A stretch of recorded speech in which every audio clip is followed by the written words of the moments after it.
Cock 45 here, your internet shooting companion, coming to you again on a Sunday morning from Tennessee, very green Tennessee, home of Tina Turner and all sorts of folks, right, including Jeff Quinn. Gosh, let's just name a bunch of people. Johnny Cash, Elvis Presley, Bill Smith. There's probably a Bill Smith and a Harry Smith, and who else? There's probably an Elizabeth Williams somewhere. All those common names, right? Glad you're here. Getting silly already, and we haven't even started yet. It reminded me, as I was saying all that, of my students. Each year, my new roster, when I was teaching all those years, there'd be like, some years it'd be like, 3 different Kristens, and they're all spelled differently. And next year be a couple more. There's common names and that we've always had around, of course. And so what do people do? They come up with new ways to spell them, don't they? And that's the thing about a proper name. You can spell it any way you want to. There is no wrong. If I decide I want to spell automobile or tree or firearm differently, then I'm just a dummy, if I'm not spelling it correctly. But if it's a name, I can butcher it and do whatever I want, right? Even if it's a proper name of a business I start, if you notice that. And that really wreaks havoc on young people's spelling ability, right? There was there's just any number of companies, and not one comes to mind right away. You'll think of some that, because you have more time than I do. I'm trying to move on. The copyright or the trademark for it, sometimes it needs to be spelled differently in order to trademark it, I guess, whereas maybe it's a common word that you normally can't trademark, and as well. And if you have your own spelling, then you can do that. For example, Life is Good we had some t-shirts early on with that and different things, and we got a cease and desist letter, from the Life is Good company or whoever. I didn't know you could trademark that phrase, but anyway, it's not a big deal. But perhaps if we spelled it G-U-D, then we could trademark that and go, but it's not worth it, right? Anyway, yeah, 44 Magnum, 44 Special. You know why? I mean, it says 44 Magnum on the side. Am I that dumb? I can't read? Don't know what chambering my own firearms are? Actually, it's not that I'm exceedingly dumb or ignorant. Well, I may be, but not about this gun. Because I have learned through experience shooting 44 Magnums, starting back in the 70s, shooting 4-inch Model 29s with Magnum ammo, that guess what? It wasn't very comfortable. It wasn't a lot of fun until you got out to a 5 or 6 inch barrel, 8 3/8 inch barrel. Then it was fun. Still might sting a little bit with pot ammo, but with a 4-inch barrel, not a lot of fun, right? To shoot very many. And being the genius I am, with a 3-inch barrel, it's even less fun to shoot a full house 44 Magnum. So I consider my 3-inch 44s to be 44 Specials. Now I shoot Magnum occasionally. I don't know if I brought any Magnum rounds today or not, or just Special, but these are just really nice 44 Specials, I think. That's what I think. And of course, what I think has got to be right? All right. I'm the ultimate arbiter on everything. So anyway, yeah, so glad you're here, and it's the 23rd of July. Yep, and as you're seeing this, if it's on Sunday, the 23rd of July, I should be hanging out with my grandson coming to visit, and so I'll be picking on him right now, probably. If you're watching this Sunday morning, it's a good time to pick on him as soon as he gets up, and we might even be over here messing around, hiking around right here. So why can't you see us? Oh, okay, because I'm doing this early, or yeah, okay, I'll figure it out. But yeah, good to see you. And man, uh, I'm just enjoying this 44. This is again one of those cases where I was fishing around in the safe for I forget what it was. Maybe it was a checkbook or something I was looking for, and I saw the grip on this sticking out of the sock. I was like, ooh, there's that baby. I haven't fired that for a while.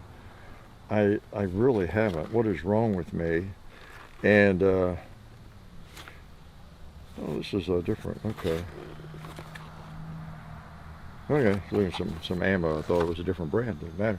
But I got it. This is one of my beauties. This is a 629-4.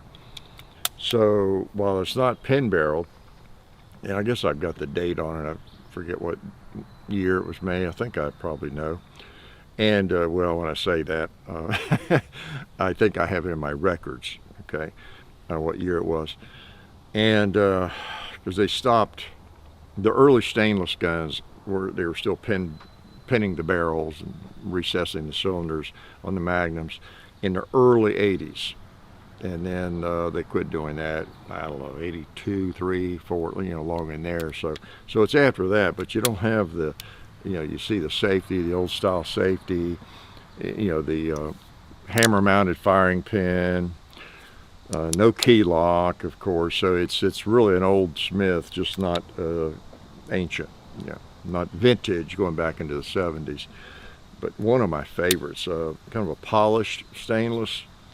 Oh man, I mean, that's a beauty. That's a beauty. So I miss it, and I really enjoy it more shooting 44 specials. It is the kind of firearm maybe you carry it in bear country. Although there's no reason not to carry at least a 4-inch barrel.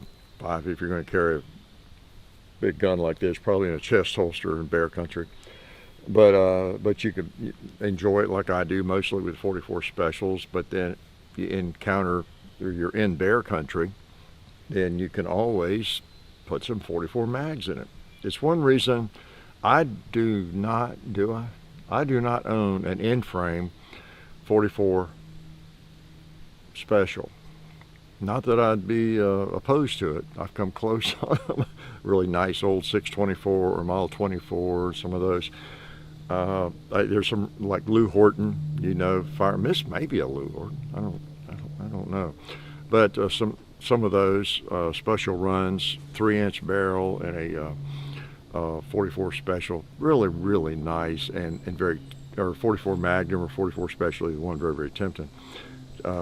But in 44 special in frame, some really pretty ones, and I've been tempted on them. But essentially, what does it give me that this firearm does not? They're still big old heavy in frames, not quite as heavy as this, but really close. In 3-inch barrel. With this one, it's same configuration basically, and I can shoot Magnums in it if I want to. So it's a little more versatile. And so this is my Model 624, except I'm able to shoot Magnums in it. So that's the way I look at it. All right. So speaking of, someone wrote me about, I'll do an FAQ video on that, about Kydex holsters. Do I put my revolvers in them, or do they scratch my guns and all that kind of thing? And someone was asking me about that again recently, and I don't know. I always feel like if I have a really, this might be an example, just a really nice finish, polished stainless, not nickel, or if you have a nice blued gun, you got a Python or whatever it is, just really nice finish.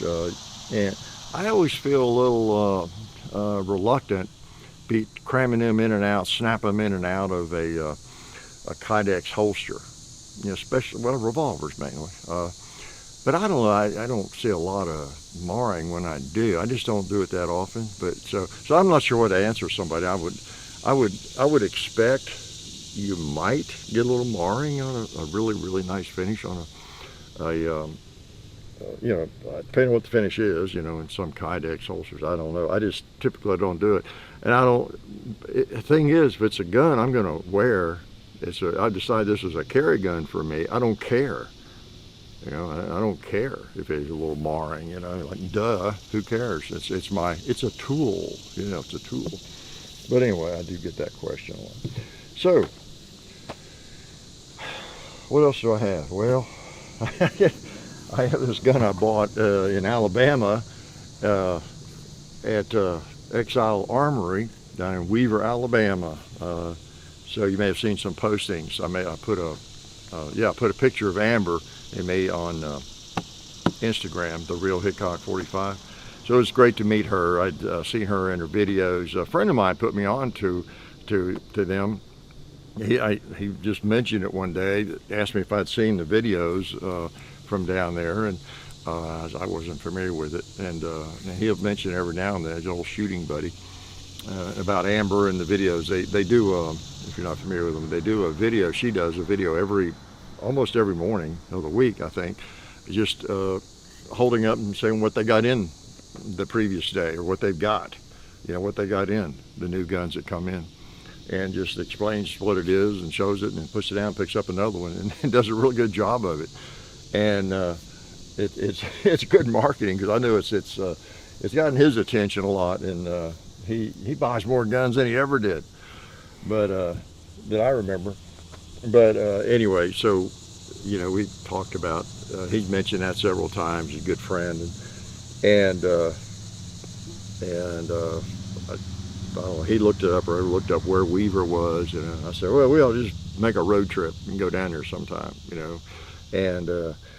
and sure enough, we did. So we drove a long drive from up here, but it was kind of neat to see another gun shop. I stop in gun shops, as you all know, because I see you a lot meet a lot of you randomly in gun shops, right, around the entire country, because it doesn't matter whether I'm in Nebraska, Colorado, Las Vegas, or wherever, and I'm on the road usually because I prefer to drive rather than fly.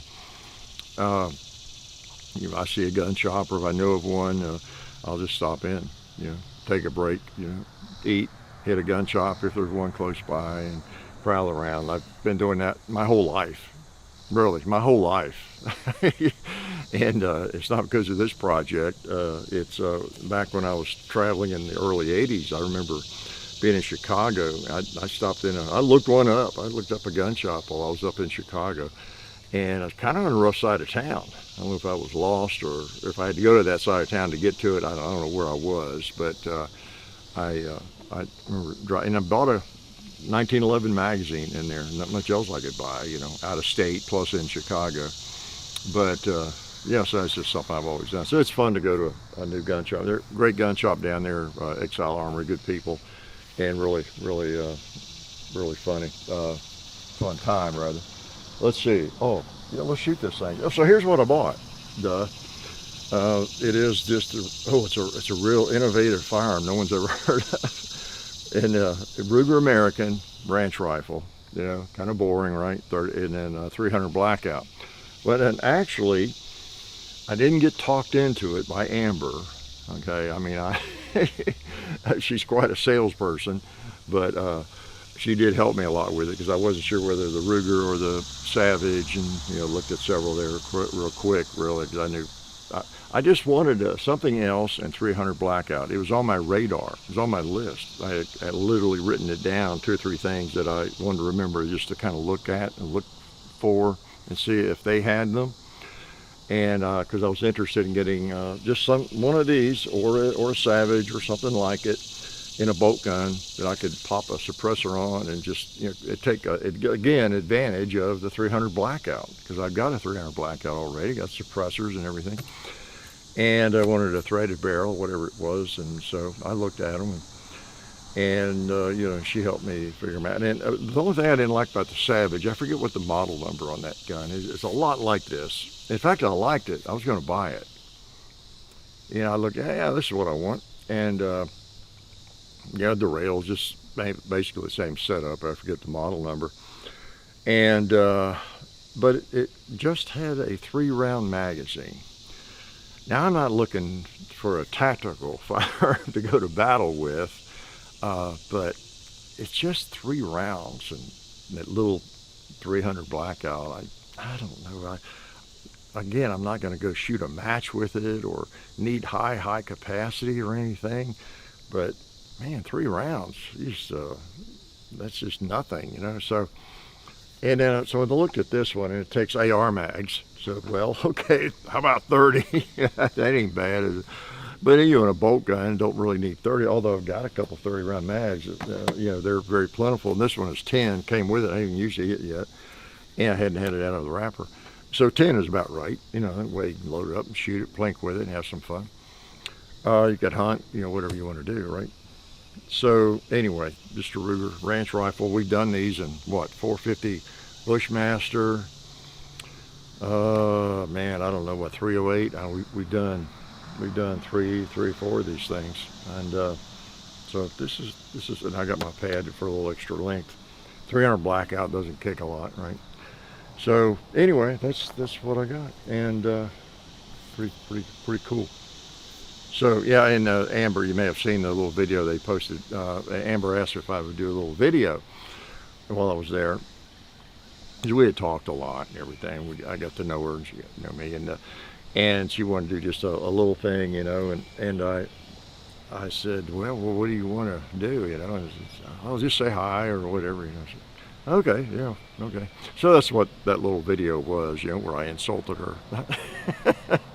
But so we had fun with that. And there was a person or two that thought I was being mean to her. But you all, of course, knew that that's exactly the way I am. But she's really good and really smart. And it was a fun trip, a good time. So let me shoot this thing, okay? 300 Blackout. I've got some heavy bullets. I got some. I've got different brands. Got some Underwood. They sent me. There's some Old Federal. There's, yeah, for right now, and the heavy bullets. And I enjoy shooting these 220 grain bullets, the 300 Blackout. It's just fun. Now, I don't have the suppressor on it. I've got one out here though. I'll shoot a couple without it. See if I can hit anything. All right. I took a shot before the video, so that was an empty piece of brass. All right. Boom. How about a bowling pin? So 220 grains. And really, I could actually shoot the cowboy. Let's do it. Yeah. It's so stiff. See if I can get that buffalo over there. And you can tell by the time it took it to get there, right? That was kind of like shooting a revolver, 44 mag or something, wasn't it? That you're not shooting a 5.56 or a full power round or 308 or anything like that. And that's part of the fun of the 300 Blackout. Now, when you're shooting, now I've got some ammo, just regular ammo, makes it more like a AK-47. Most of you know about the 300 Blackout, but some may not. And I don't know everything.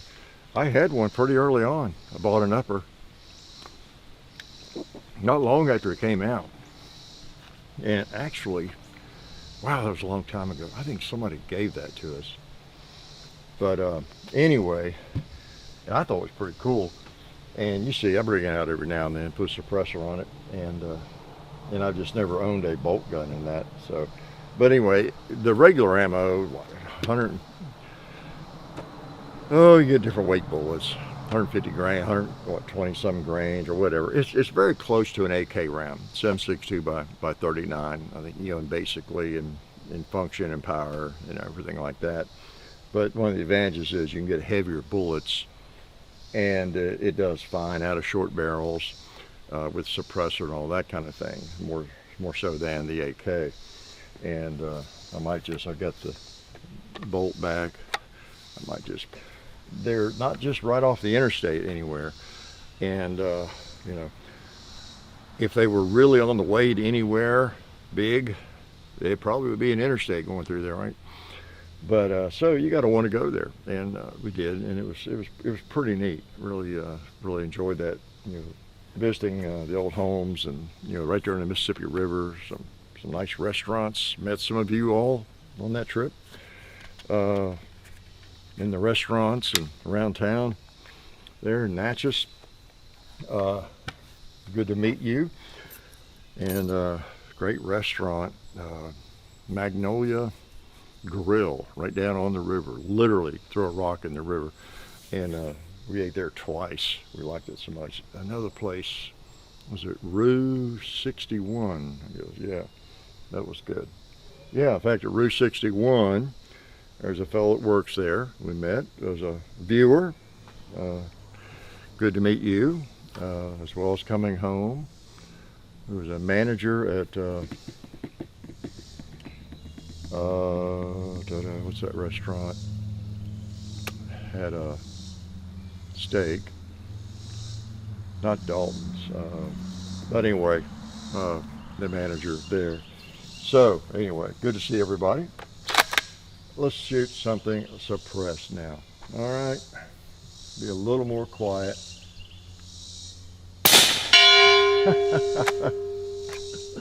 That's just fun. That's just fun.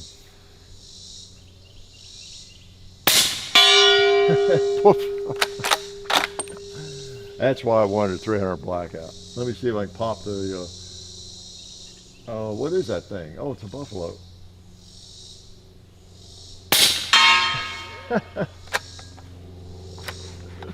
Wow, that thing is stiff. Okay. There's a magazine. Let's shoot a 2-liter here.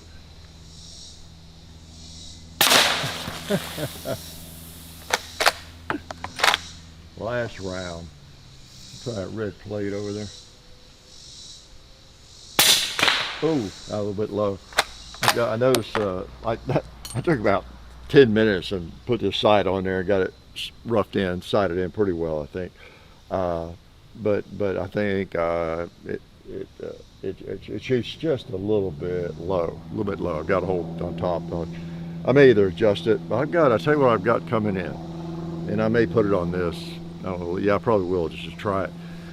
I've got a prism scope sight coming in. I think middle of this week, later next week, whenever. And you all recommended that to me after I have complained about the astigmatism and the red dot being a little bit of a, I don't know that it's so blurry as it is, it just is elongated and looks weird, you know, and it's looks a little bit like an hourglass to me, or a pill of some kind, you know, a little bit tall, and you know, or like two pieces, and so I'm not sure which one is on.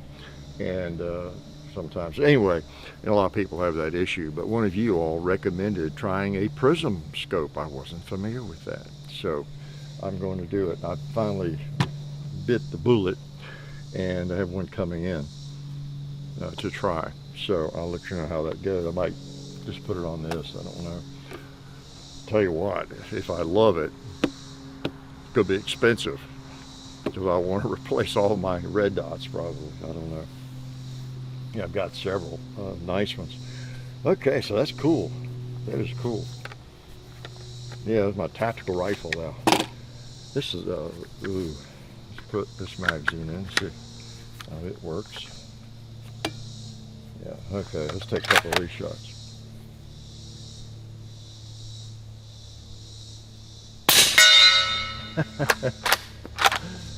$220 grains. These might be the Underwood in this one. Yeah. I'm gonna hit that red plate that I missed. I got him. I think I wounded him. Yeah, I'll make sure I'm recording. That's pretty neat. I'm glad I bought that. I'm glad I bought it. Of all the firearms, and they have everything down there I could have bought. And I come back with a boring old bolt action rifle. Yep, that's me. Well, for one thing, when I'm out of state, too, I'm generally not as much shopping for handguns. If I see something that, oh man, I've got to have that, or I want one, and you know, and being able to handle the exact one I buy is important, or whatever it might be. Yeah, I mean, I would do it. I always, you know, have it shipped to my FFL in Clarksville. You know, not a big deal.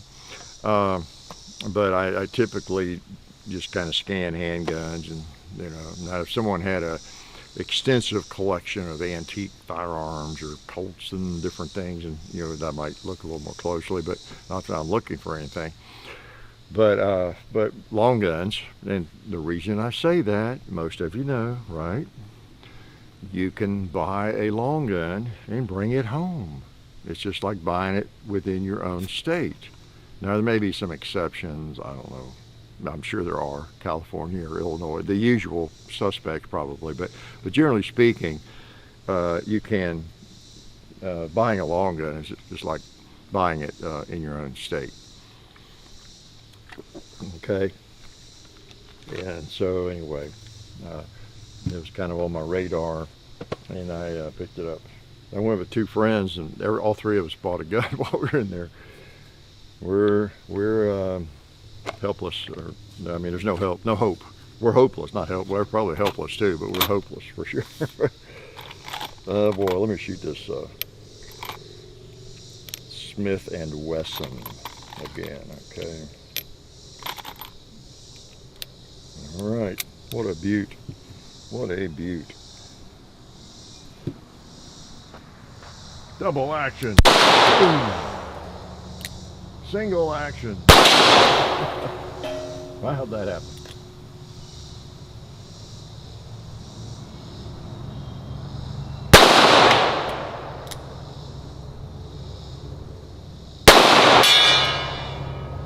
Okay, I thought I heard it. As the video was opening, I took a shot out there, and I think I heard it, but it wasn't really loud. It was more like that.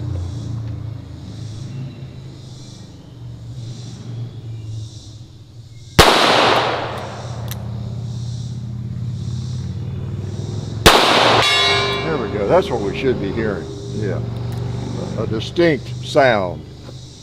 Why? Because as I have taught you all, 44 Special is not moving all that fast, and it's not as loud as a Magnum, and so there's enough of delay you can definitely hear it hit. And yeah, that's more like it. Yeah, beautiful firearm, no doubt about it. That thing is, you're trying to ejector rod is tight. It's got, I tell you what, it's got some dirt in it or something. It's making it act up. A little piece of lead shaved or something. There we go. Soak him down a little bit. Yeah, all right. Nice gun. I've always liked that one a lot. So, yeah, Natchez was neat. If you've never been there, I don't know, that kind of history appeals to you. The old South, everything. I've been all over, the country. I enjoy really all parts of it. Enjoy Boston. I even enjoyed San Francisco in the 80s. Wouldn't want to go back there now, but I enjoyed the large cities, the small towns, the South, the North, Midwest. It's just, the country's very interesting. Lots of history, different history all around. Now, I saw quite a bit of contrasting history down there. We toured a plantation, oh gosh, Frogmore over in Louisiana, not too far from Natchez. Was very interesting. And she had kind of the historical side, and plus they're still growing cotton like crazy there. I forget how many bales a year and all that. And so from a historical standpoint, we took the tour through the way they used to process the cotton, the slaves' quarters, everything right there. It was really eye-opening. If you've never seen anything like that, I have other places. I would highly recommend, touring that part of the country and that part of our history, as dark as it is, really. Just so you gain perspective on everything. It's very interesting. Then we toured a big mansion in Natchez, Rosalie, Fort Rosalie there. And I couldn't help as I went through there, I think of the contrast. Wow, what a contrast in the way people lived, at that time. and how random life is, you know, where you happen to be born under what circumstances, and just consider yourself lucky. Most of us, right? Most of us very, very, very fortunate to be born in, well, wherever you're born. Speaking mostly people in the United States, but not exclusively, that's for sure. We have viewers all over the planet. And maybe some of you have come up in some really, really hard times. Very, very difficult circumstances that I can't even, you know, relate to. But anyway, it's just a reminder, you know, how the world has been, and it also reminds you of just like World War II does, and Hitler and Nazis and all of that, how man has the capability of being basically inhuman, you know, the inhumanity of capability and potential of man, of humans, is just breathtaking at times, isn't it? So that's why the system of government that one is under is so important in voting and all that, you know, because, wow, power corrupts, you know, on a micro level or on a macro level. It just, humans do not do a good job of handling authority or power, right? I mean, look where you have worked, at some of the managers you've had, or owners of companies, or just whatever it might be.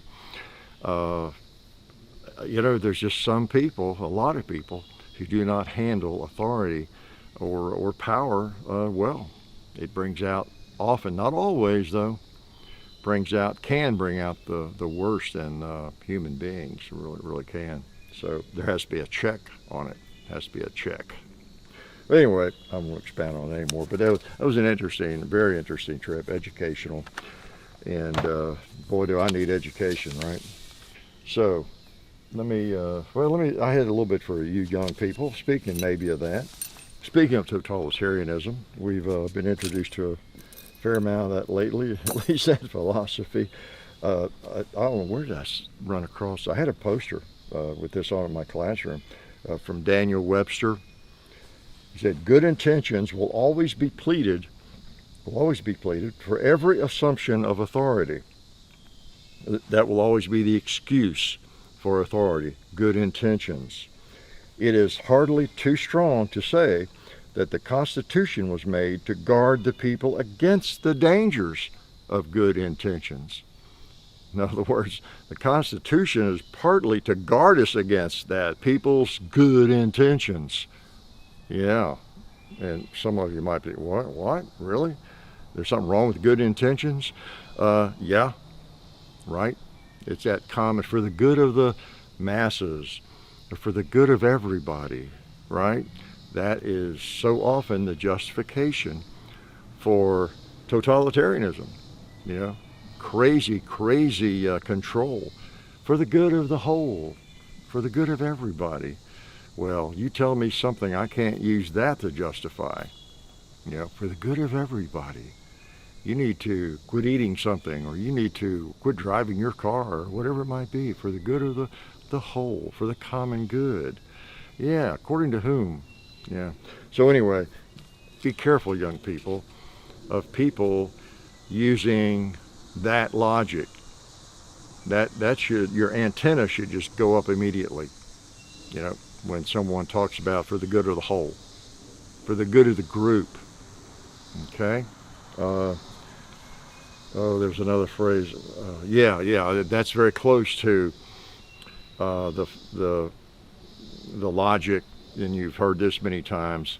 Well, if it saves just one life, it's worth it. Well, just shut up. Don't even finish the sentence. If it saves just one life, then it's worth. No, it's not. I don't care what you're going to say. It's not worth it. Whatever it is, it's not worth it. Because again, you can justify anything with that logic, you know. Again, it would save one life, more than one life. If I forced you to quit driving your car, to quit riding your bicycle, to never pick up a knife, to never pick up an axe, to never pick up a hatchet, a gun, you know, to never run, you know, you might trip over something. hurt somebody, hurt yourself. Yeah. So anyway, that's my little soapbox. I had to get on that. So we young people, keep that in mind, because it's a little bit counterintuitive.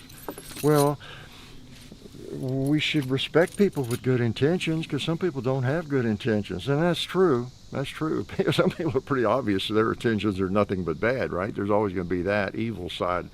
But sometimes the worst evil are the people wanting to control you, me, in the name of good intentions, honorable intentions. Yeah. Well, this is just for your own good. It's for the good of society. Okay. Yeah. Watch for that.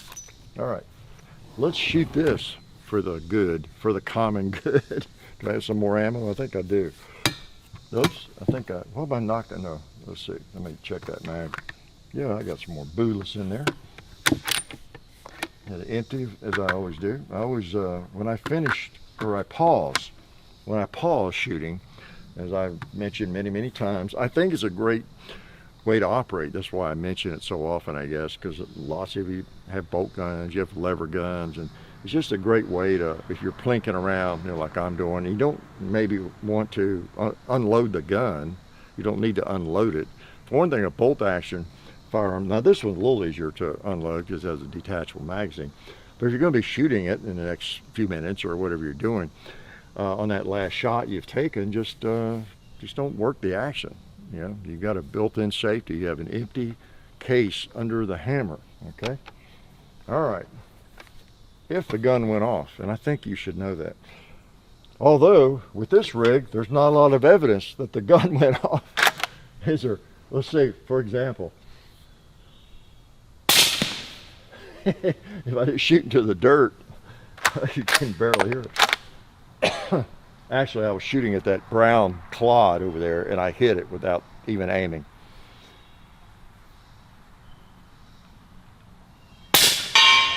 I like this.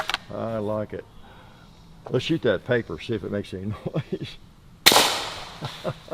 I can hear the paper. You can't normally hear that. Let's shoot a 2-liter, that red one there, see what kind of sound it makes. Oh, he died a violent death, a valiant too. How about you, cowboy? Right in the head. Yep, I'm happy.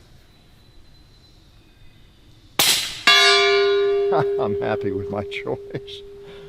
Oh man, that may be my favorite firearm. There's just something about it, as I've said, with the suppressor.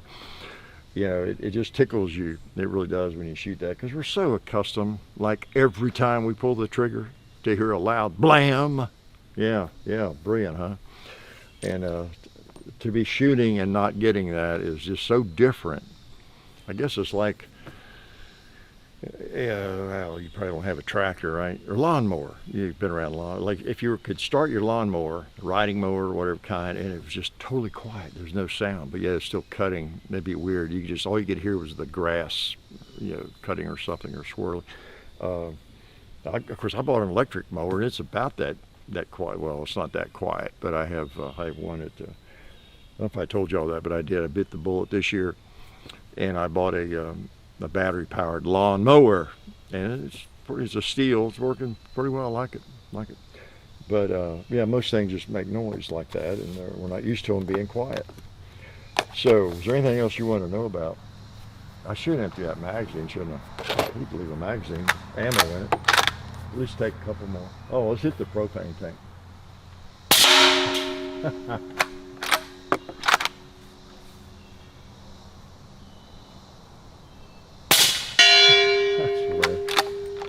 That's wonderful.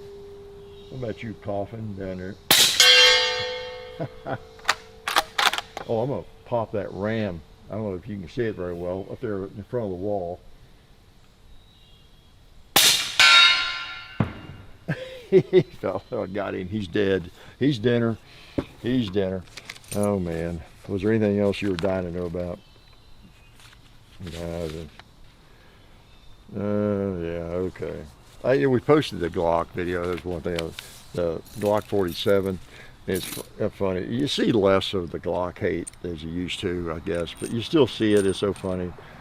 Isn't that argument over with by now? I mean, there's so many firearms out there that you would think people would like just not get upset. It's just a small sliver, but when they see a Glock or a Glock video and just feel compelled to bring up all the history of Glock, how they lack innovation, they're terrible, and they're idiots. They might shoots one of those, it just doesn't know firearms, all that kind of thing. You know, it's just, is that argument ever going to end? There are so many good guns out there, no doubt about it. You know, the SIGs now and the M&Ps and all of that. If anybody who's new into firearms, you know, man, yeah, why would you buy a Glock?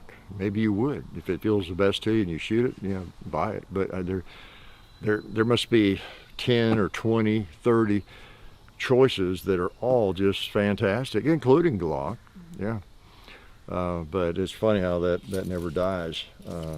But that's kind of the way it is when you're at the top of the mountain doing something like that, building pistols, and most people are using them like through what, the 90s and early 2000s, probably for about 20 years there. Glocks absolutely dominated, you know, almost every cop's holster. You know, I mean, they were just in civilians and competition, and they're still very popular, but they don't dominate like they used to because there are more choices now. But, you know, just a lot of good guns, and it's kind of almost juvenile, some of the things that you still see, you know, said about them. Occasionally I'll refer them to the Navy SEALs or somebody. Yeah, because what's so funny is some of the criticism of Glock is that it's only for inexperienced shooters. You know, once you learn how to shoot, you know more about firearms, you would never go near one. That sort of thing. Well, you might hate Glocks. They're guns I don't care about that much myself. Other guns, but that ain't true.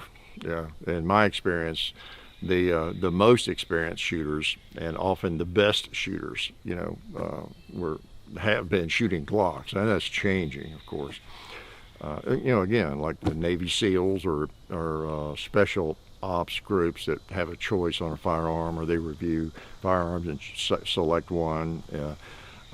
They've often ended up with a Glock. You know, that's not by chance. That's not because they're inexperienced. You know, so other things may be true, but that really is not. So anyway, enough on that. I will let you go.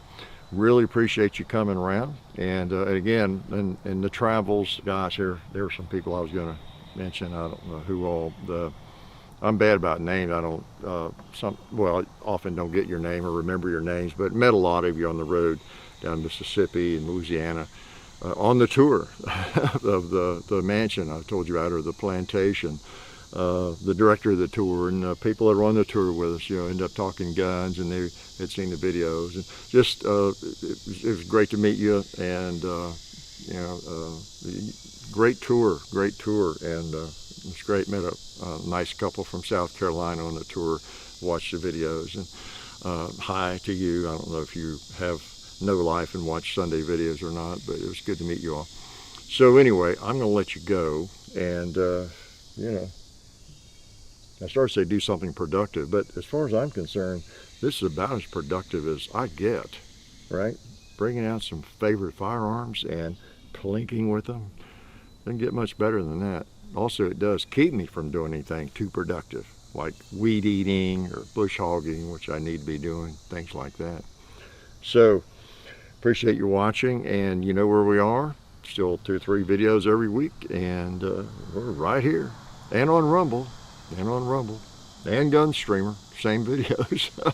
So I'll talk to y'all later, and appreciate you tuning in this Sunday, which is the 23rd, 2023, July. Life is good.